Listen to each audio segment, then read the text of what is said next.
কোরআনের বর্ণনায় পবিত্র কাবাঘরের গুণাবলী। আল্লাহর ইবাদতের জন্য পৃথিবীতে নির্মিত প্রথম ঘর কাবা। কাবাঘর পৃথিবীর সবচেয়ে পবিত্র ও সম্মানিত স্থান। পবিত্র কাবাঘরের দিকে ফিরেই মুসলমানরা নামাজ আদায় করে। কোরআন ও হাদিসে কাবাঘরের একাধিক নাম, গুণাবলী ও বৈশিষ্ট্য বর্ণিত হয়েছে। কাবাঘরের সম্মান ও মর্যাদা। পবিত্র কাবাঘর আল্লাহর অনন্য নিদর্শন এবং তা হাজরে আসওয়াদ, জমজম কূপ ও মাকামে ইব্রাহিমের মতো নিদর্শনকে বুকে ধারণ করে আছে। আল্লাহ কাবাঘরকে নিরাপদ ঘোষণা করেছেন এবং এই পবিত্র ঘরের হজ ফরজ করেছেন। মহান আল্লাহ বলেন, তাতে অনেক সুস্পষ্ট নিদর্শন আছে, যেমন মাকামে ইব্রাহিম। আর যে সেখানে প্রবেশ করে সে নিরাপদ। মানুষের মধ্যে যার সেখানে যাওয়ার সামর্থ্য আছে, আল্লাহর উদ্দেশ্যে এই ঘরের হজ করা তার আবশ্যক কর্তব্য।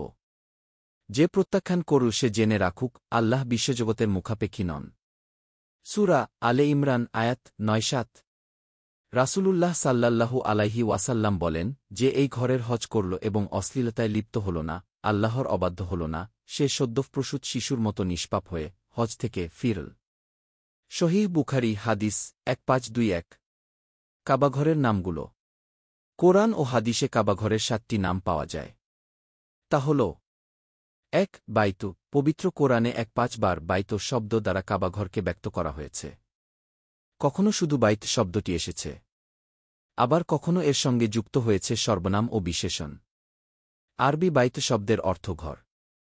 যেমন, মহান আল্লাহ বলেন, নিশ্চয়ই মানবজাতির জন্য সর্বপ্রথম যে ঘর প্রতিষ্ঠিত হয়েছে তা তো বাক্কায়, মক্কায়, তা বরকতময় ও বিশ্বজগতের দিশারি। সূরা আলে ইমরান আয়াত ৯-৬। অন্য আয়াতে ইরশাদ হয়েছে, তারা যেন তাওয়াফ করে প্রাচীন ঘরের। সূরা হজ আয়াত ২-৯। ২. কাদিস।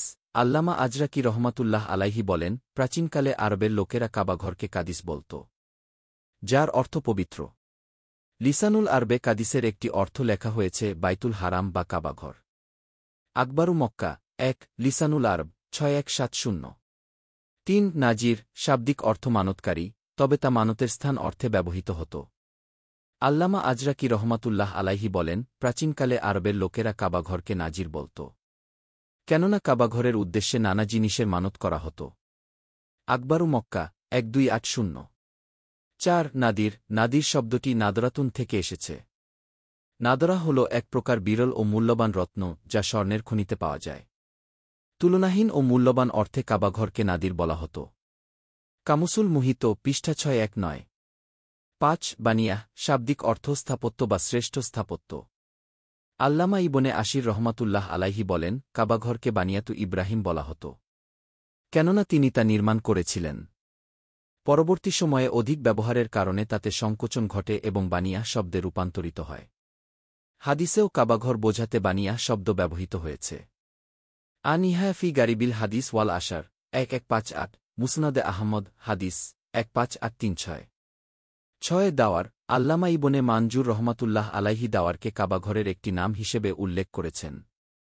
দাওয়ার শব্দটি দাইর শব্দের বহুবচন, যার অর্থ বৃত্তাকার।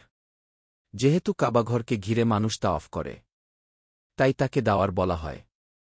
আসমাউ কাবাতিল মুশাররাফা পৃষ্ঠা ২-৮। লিসানুল আরব ৪২৯৮। ৭. কিবলা।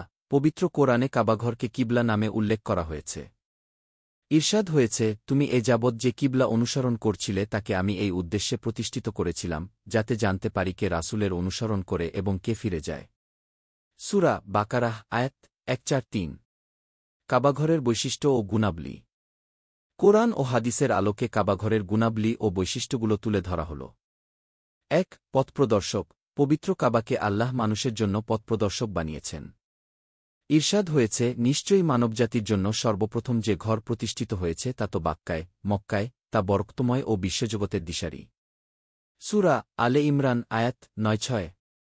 ২. বরকতময়। কাবাঘরকে আল্লাহ বরকতময় করেছেন, যেমনটি সূরা আলে ইমরানের ৯-৬ নং আয়াতে বলা হয়েছে। ৩. মিলনমেলা। কাবাঘরকে আল্লাহ মানুষের জন্য নিরাপদ মিলনমেলা বানিয়েছেন। ইরশাদ হয়েছে, সে সময়কে স্মরণ করো যখন কাবাঘরকে মানবজাতির মিলনকেন্দ্র ও নিরাপত্তাস্থল করেছিলাম। সূরা বাকারাহ আয়াত ১২৫। ৪. কিবলা। আল্লাহ কাবাঘরকে কিবলা বানিয়েছেন, ফলে মানুষ সেদিকে ফিরে ইবাদত করে। ঈর্ষাদ হয়েছে, তোমাকে অবশ্যই এমন কিবলার দিকে ফিরিয়ে দিচ্ছি যা তুমি পছন্দ করো। অতএব তুমি মসজিদুল হারামের দিকে মুখ ফিরাও।